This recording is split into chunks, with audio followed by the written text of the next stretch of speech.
साथियों, आप सभी का इस प्लेटफॉर्म पर स्वागत है। यहाँ पर हम लोग विजन आईएएस कोचिंग संस्था के जनवरी मंथ का जो मंथली करंट अफेयर मैगजीन है उसका जो सेकंड सेक्शन है अंतर्राष्ट्रीय संबंध, इसके पहले टॉपिक भारत चीन सीमा विवाद अर्थात इंडिया चाइना बॉर्डर डिस्प्यूट के संबंध में विस्तार से चर्चा करेंगे। तो प्रारंभ करते हैं। चर्चा इसलिए कर रहे हैं क्योंकि भूमि सीमाओं या लैंड बॉर्डर से संबंधित चीन का जो नया कानून है वो 1 जनवरी 2022 से लागू हो गया है और यह कानून ऐसे समय में लागू हुआ है जब पूर्वी लद्दाख में सीमा पर गतिरोध का कोई समाधान नहीं निकल पाया है। साथ ही चीन ने अरुणाचल प्रदेश पर अपने दावे के तहत कई स्थानों का नाम परिवर्तित किया है। इसके तहत 15 स्थानों जिसमें आवासीय क्षेत्रों, पहाड़ों, नदियों आदि सहित जो 15 स्थान हैं इनके लिए मानकीकृत नामों का उपयोग किया गया है। साथ ही उनके सटीक निर्देशांक, कोऑर्डिनेट्स और मानचित्र भी निर्धारित किए गए हैं।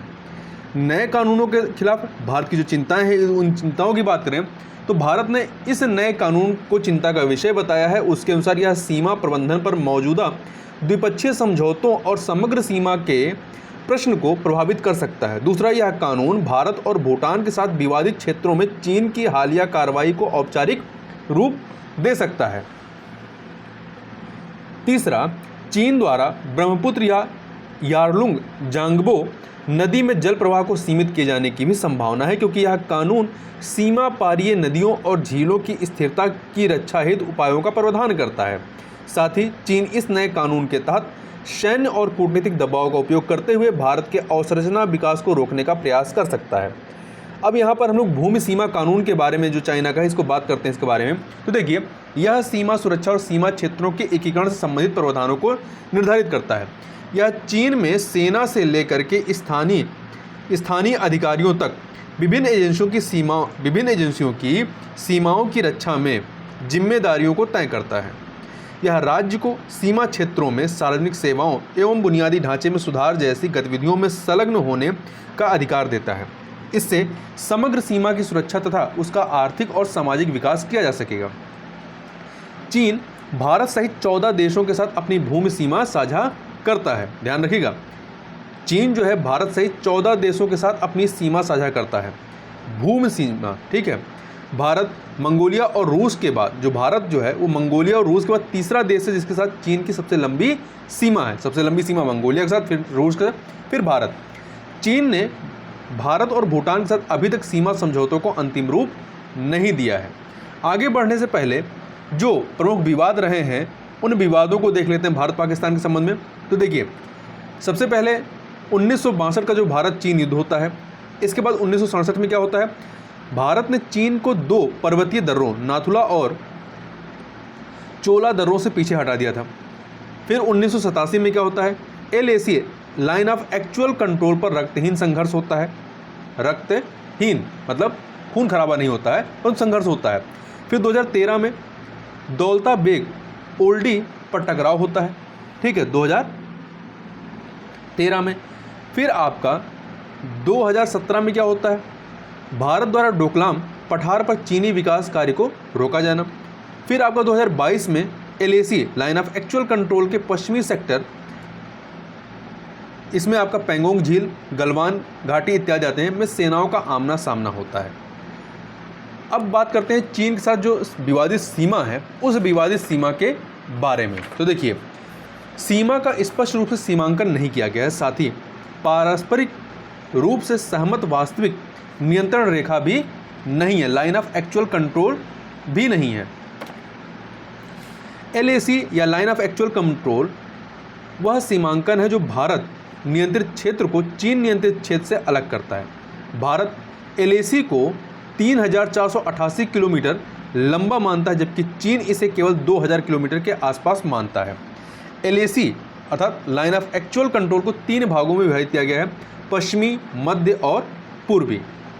सबसे पहले यदि पश्चिमी भाग की बात करें, पश्चिमी क्षेत्र जो कि लद्दाख वाला इलाका है, यहाँ पर सीमा विवाद 1860 के दशक में अंग्रेजों द्वारा प्रस्तावित जॉनसन रेखा से संबंधित है। यह रेखा कुनलुन पर्वत तक विस्तृत थी तथा अक्साई चीन को जम्मू और कश्मीर की तत्कालीन रियासत में शामिल करती थी। भारत ने जॉनसन रेखा को मान्यता प्रदान की। उसने अक्साई चीन पर अपना राज्य क्षेत्र होने का दावा किया है।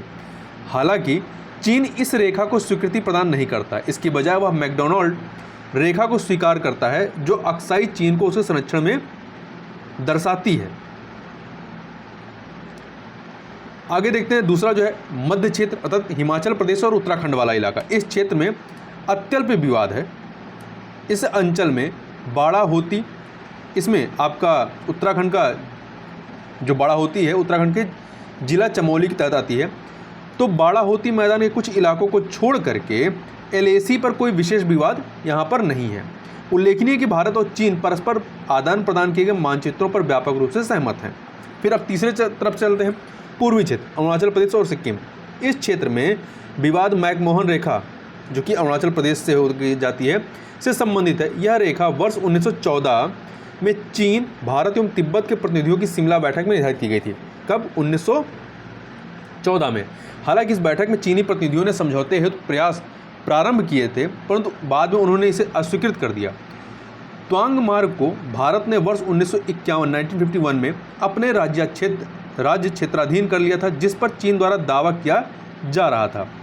भारत की तर्कयुक्त और सैद्धांतिक स्थिति यह है कि संपूर्ण अरुणाचल प्रदेश और केंद्र शासित प्रदेश जम्मू कश्मीर तथा लद्दाख भारत के अभिन्न अंग हैं और रहेंगे। यहाँ थोड़ा सा मैप में यदि देखें कि जो करंट बाउंड्रीज हैं, तो देखिए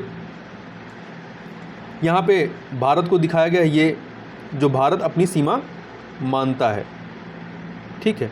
ये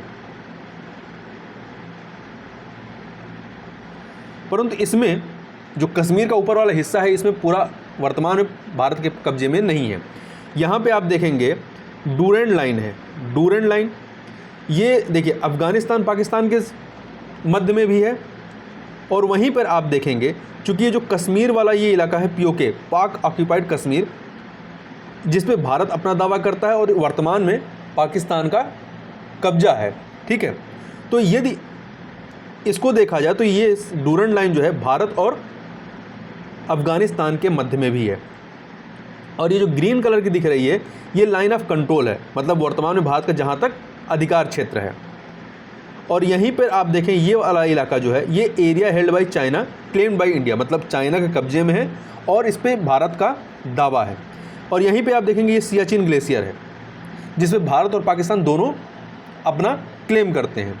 और यहीं पे ये वाला जो इलाका है, इस इलाके को इस इलाके को पाकिस्तान ने कब्जा किया और उसको चाइना को दे दिया है, ठीक है। और भारत इस पर क्लेम करता है। यहाँ पे भी आप देखेंगे डिस्प्यूटेड एरिया है, परंतु बहुत ज़्यादा यहाँ पे डिस्प्यूट नहीं है। फिर यहाँ मैकमोहन रेखा है भारत और चाइना के मध्य में, ये अरुणाचल प्रदेश वाला इलाका है। तो यहाँ पर अरुणाचल प्रदेश, इस जो अरुणाचल प्रदेश का अधिकांश हिस्सा है जिस पर चाइना के द्वारा क्लेम किया जाता है। आगे चलते हैं हम लोग, आगे हम यहाँ पे बात कर लेते हैं पहले अनसुलझे सीमा विवाद का भारत पर जो संभावित प्रभाव है वो क्या है। तो कई इसको सेक्शन में देख सकते हैं, जैसे कि आर्थिक परिणाम के रूप में।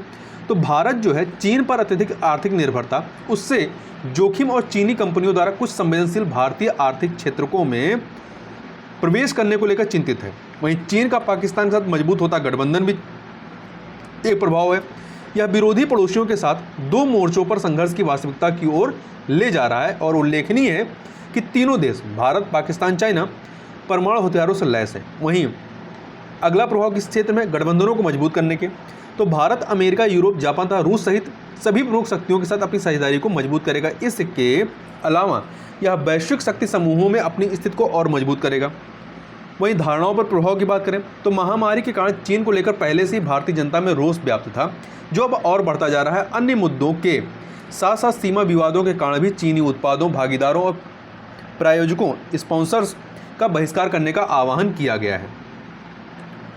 अब यहाँ पे थोड़ा सा बात करते हैं सीमा विवाद निपटान तंत्र। लाइन ऑफ एक्चुअल कंट्रोल पर उत्पन्न होने वाले विवादों को दूर करने के लिए भारत और चीन के बीच 5 समझौतों की जो श्रृंखला है, उनको 5 समझौते हुए। पहला जो समझौता होता है 1993 में LAC पर शांति अर्थात लाइन ऑफ एक्चुअल कंट्रोल पर शांति और स्थिरता बनाए रखने के लिए समझौता।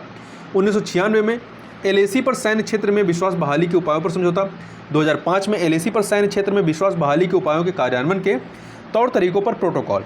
2012 भारत चीन सीमा मामलों पर परामर्श और समन्वय के लिए एक कार्यकारी तंत्र की स्थापना के साथ समझौता।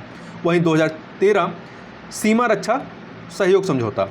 अब बात करते हैं सीमा विवाद के अनसुलझे रहने हेतु जो उत्तरदायी कारण हैं उन कारणों को। उसके पहले यहाँ पर हम लोग बात कर लेते हैं LAC, line of actual control.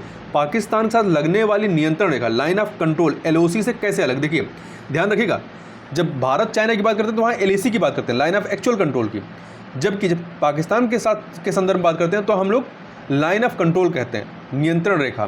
तो देखिए ये दोनों अलग कैसे हैं। तो LOC, लाइन ऑफ कंट्रोल का उदय कश्मीर युद्ध के बाद संयुक्त राष्ट्र की वार्ता के परिणाम स्वरूप वर्ष 1948 की युद्ध विराम रेखा से हुआ।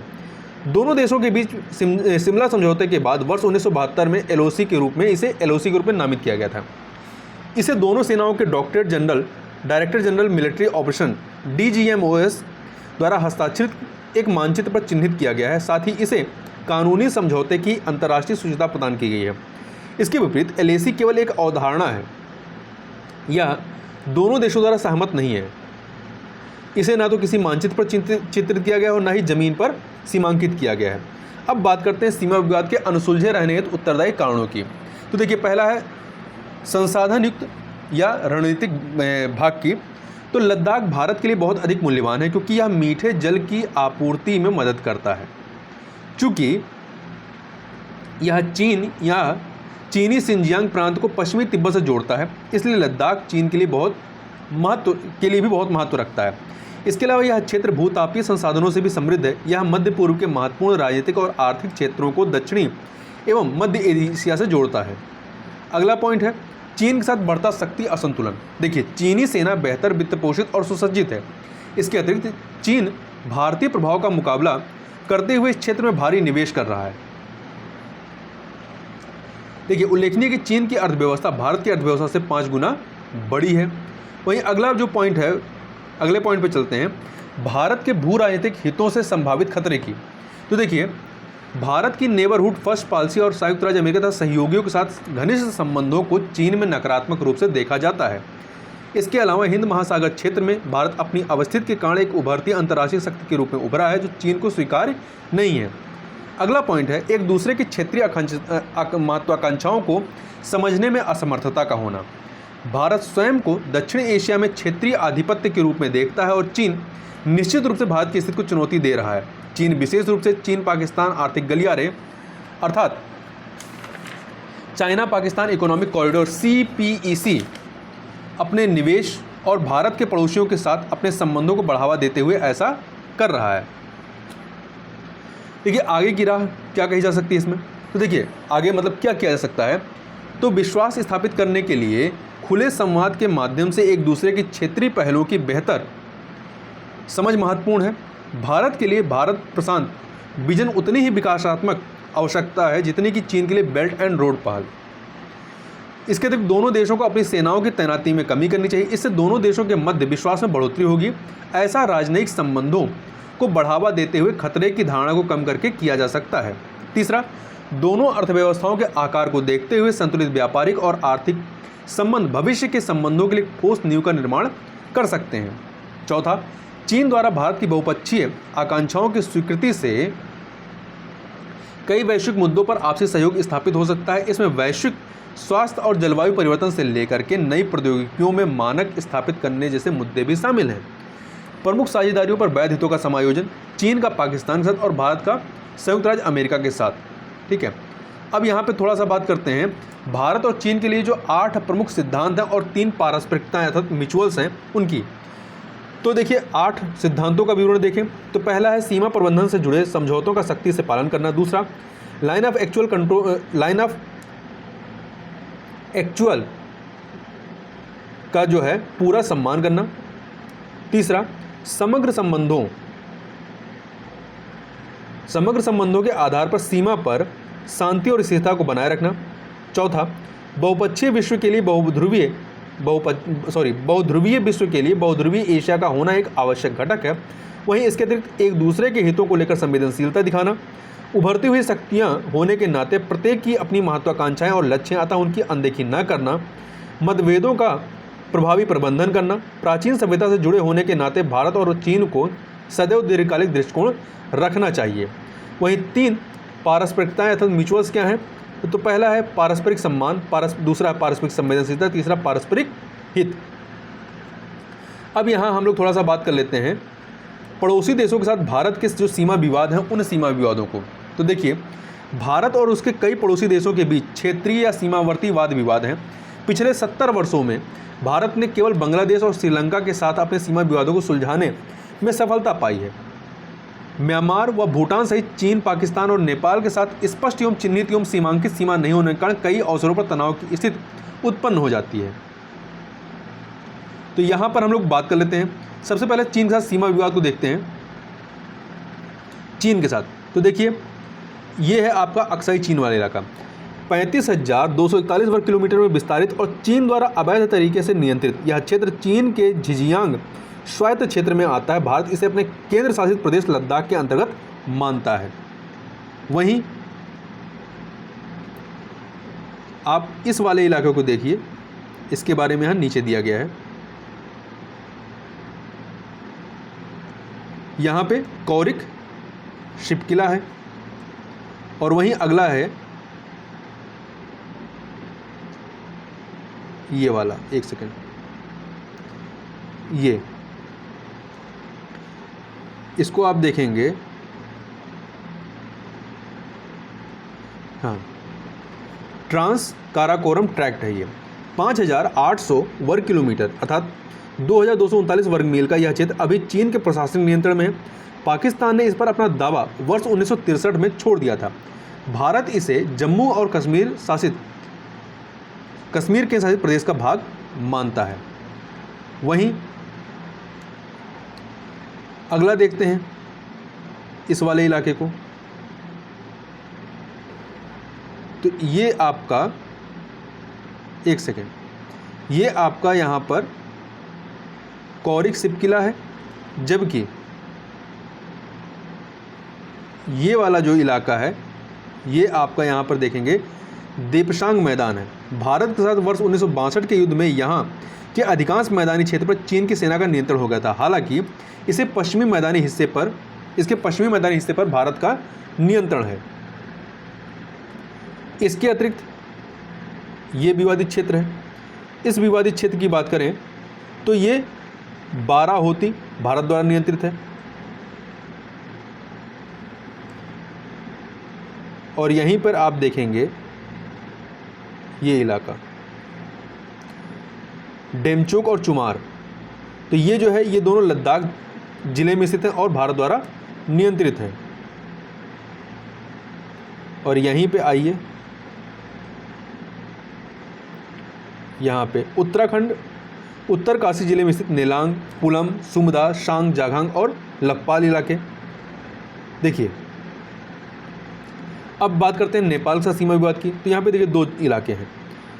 एक यहाँ सुस्ता 149 वर्ग किलोमीटर के इस क्षेत्र पर नेपाल का नियंत्रण, जिसमें भारत अपना दावा करता है। काला पानी की बात करें तो 400 वर्ग किलोमीटर का यह क्षेत्र जो है भारत के नियंत्रण में, इस पर नेपाल अपना दावा करता है। भूटान का सीमा विवाद को देखें यहाँ पर, तो देखिए वर्ष 1973 से वर्ष 1984 के बीच भूटान और भारत के मध्य विस्तृत चर्चा के माध्यम से शारभांग और गेलगफक के बीच सीमा का निर्धारण किया गया था। वहीं यहाँ भी चाइना वाला इलाका है। चाइना के साथ विवाद अरुणाचल प्रदेश को लेकर के, जो कि भारत का अभिन्न अंग है। म्यांमार के साथ देखें तो ये कबाब वैली जो है ये भारत और म्यांमार के मध्य ये विवादित क्षेत्र है। वहीं अब पाकिस्तान वाले इलाके में चलते हैं, जो पाकिस्तान के साथ हमारे विवाद है। तो यहाँ पे देखिए ये सियाचिन ग्लेशियर 70 किलोमीटर या 43 मील लंबा और भारत द्वारा नियंत्रित है, जिस पर पाकिस्तान के द्वारा अपना दावा किया जाता है। वहीं पे आप देखेंगे गिलगित और बल्टिस्तान, और इसके नीचे यहाँ पे आप जम्मू कश्मीर वाले इलाके में, यह पाकिस्तान और भारत के बीच विवाद का केंद्र है। वहीं आप आएंगे नीचे, ये आपका यहाँ 2 पॉइंट हैं, इसमें जो पहला वाला पॉइंट है ये लेकर के आइए। तो यहाँ पर है यह आपका शाल्ड्रो रिज। भारत इसे जम्मू और कश्मीर का भाग मानता है, जबकि पाकिस्तान इसे गिलगित और बल्टिस्तान का भाग मानता है। यहीं पर एक विवादित क्षेत्र है, यहाँ पर सर क्रीक को लेकर के। यह 96 किलोमीटर या 60 मील लंबी संकीर्ण जलमग्न पट्टी है। पाकिस्तान इसके मुहावने के पूर्वी छोर को सीमा मानता है, जबकि भारत एक मध्यवर्ती रेखा को सीमा रेखा मानता है। तो इस प्रकार से यहाँ पर हम लोग ने भारत और चाइना के मध्य जो सीमा विवाद है उसके संदर्भ में विस्तार से यहाँ पर चर्चा की। तो इस वीडियो में बस इतना ही, मिलते हैं नेक्स्ट वीडियो में, तब तक के लिए बहुत बहुत धन्यवाद।